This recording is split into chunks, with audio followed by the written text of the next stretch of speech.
pretty much half of these books I bought from Dollarama and the other half I bought from Chapters. So if you're on a budget, you know, we've got books for you. And if you don't care, we've got books for you.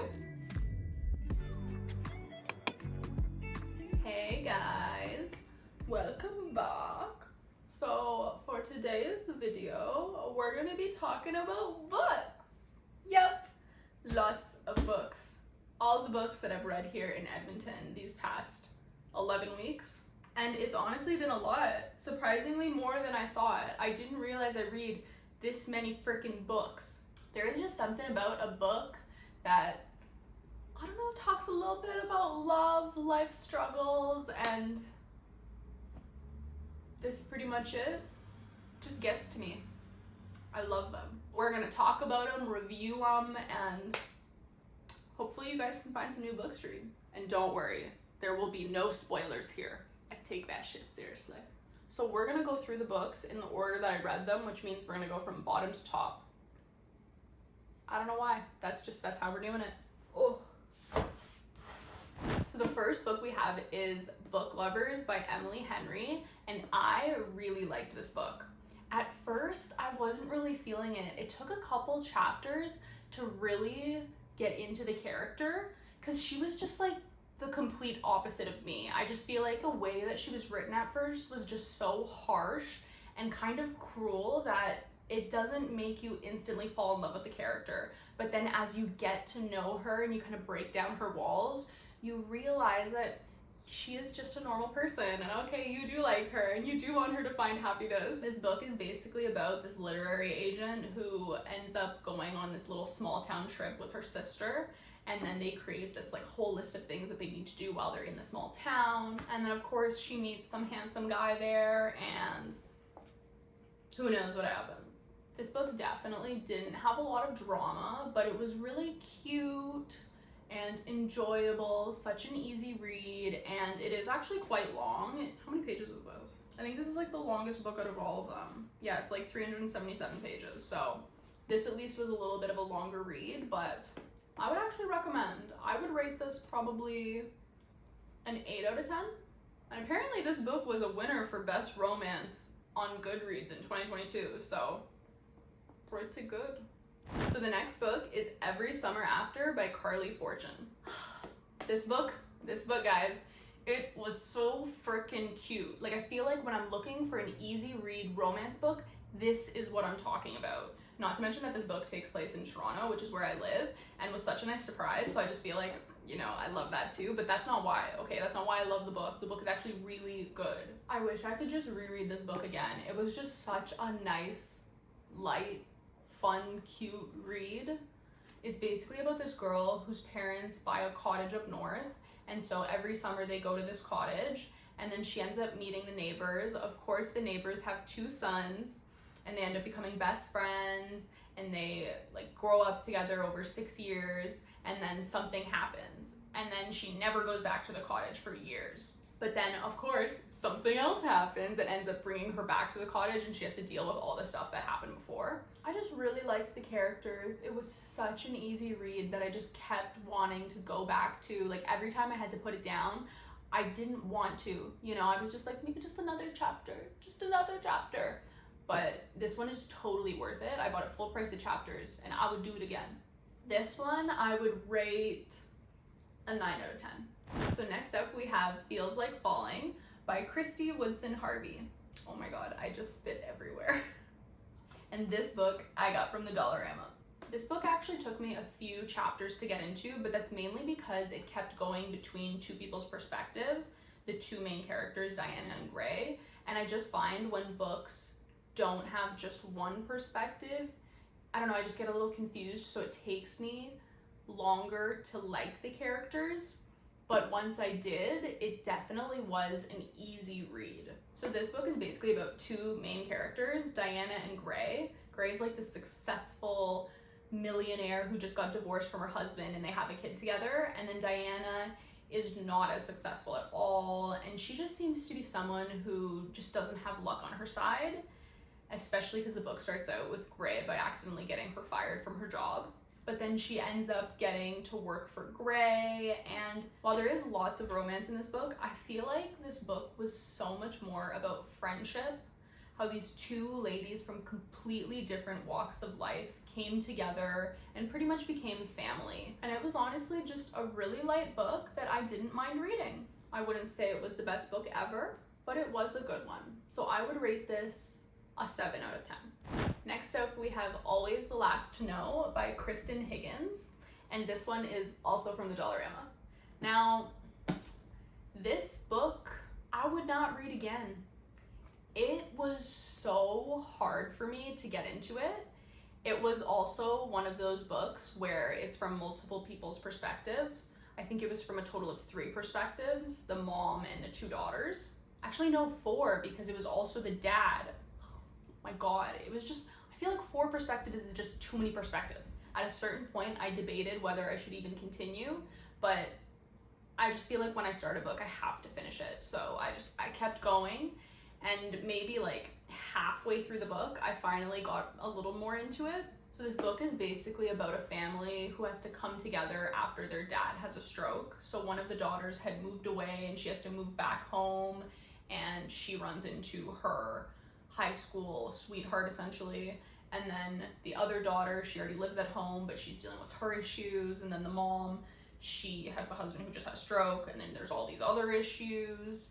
And so it's a really sweet story about family, friendship, and love. I will say though that the ending was really good.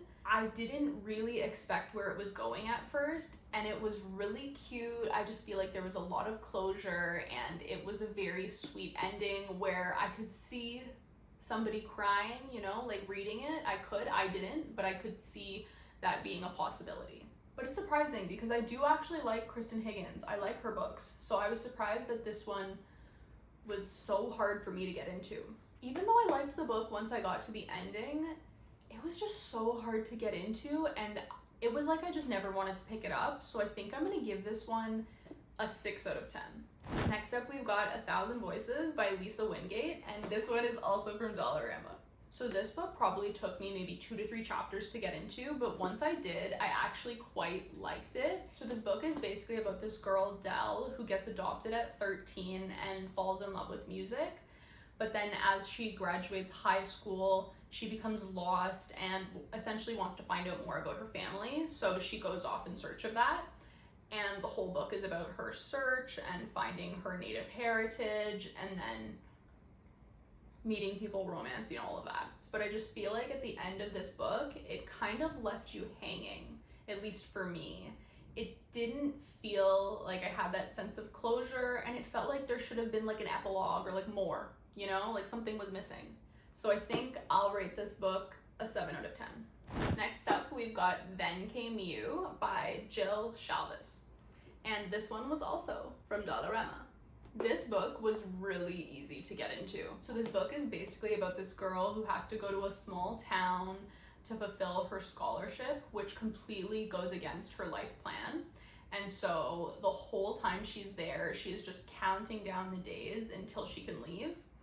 But then she ends up working with one of the vets who she actually had a one-night stand with 3 months prior. And so this book kind of seems like it's about following your life path instead of just making a plan and trying to stick to it. And I can totally relate to that because growing up, I had a whole plan for my life that I have not followed. And, you know, I've come to terms with the fact that that is okay. Just like our main character had to. I just feel like it had love, it had animals, and it was a feel-good book. So I'm gonna rate this an 8.5 out of 10. It's not a 9, but it's not an 8. So we're going with 8.5. The next book we're talking about is Park Avenue Summer by Renee Rosen, and this one is also from Dollarama. So this book is about this girl named Alice who ends up moving to New York City to follow in her mom's footsteps. And then it ends up basically being the story about Cosmopolitan in the 1960s and how this one woman, Helen Gurley Brown, basically transformed the magazine and started the sexual revolution for women, pretty much. I just feel like the main character, Alice, was written really well. She was loyal, she was smart, she had good morals, and I just feel like overall was a character that you wanted to be. And you were constantly rooting for her, and it had romance, it had female empowerment, and in the end, it was all about following your dreams. So I'm gonna rate this book an 8 out of 10. Next up, we've got Heartbones by Colleen Hoover. And I freaking love Colleen Hoover. Her books are so well written and they're just so easy to get into. And I find they're not really predictable. You always think you know the ending and then you get to the end and you're like, wait, what? That is not what I expected. This book is basically about this girl, Bea, who honestly lives a really, really sad life, and then somebody dies in her family and she ends up having to live with a father she barely knows, and her whole life essentially changes. And then she ends up meeting this guy who is basically the complete opposite of her. He's wealthy and handsome, well off, and they end up basically having a summer fling. But honestly, it was really good. By the end of it, I was like, what? No matter where you think this book is gonna go, it goes somewhere else. I kept thinking I knew what was gonna happen next, but then I'm like, nope, didn't see that coming. Nope, didn't see that coming. But I could not freaking put it down. I just wanted to know what was gonna happen. So I just kept going, and I finished this book in 2 freaking days, guys. 2 days. So I'm gonna rate this book a 9 out of 10. So next up, we've got Good Company by Cynthia Dupree Sweeney. And this book is also from the Dollarama.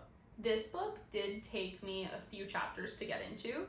It is also one of those books, again, where it's from multiple people's perspectives. I don't know, I never really fell in love with the characters in this book. I just feel like I said before, it's harder to fall in love with characters when you see so many different people's perspectives, and it's constantly jumping back and forth in time, and I don't know, I didn't love it. So this book is basically about Flora and her husband Julian.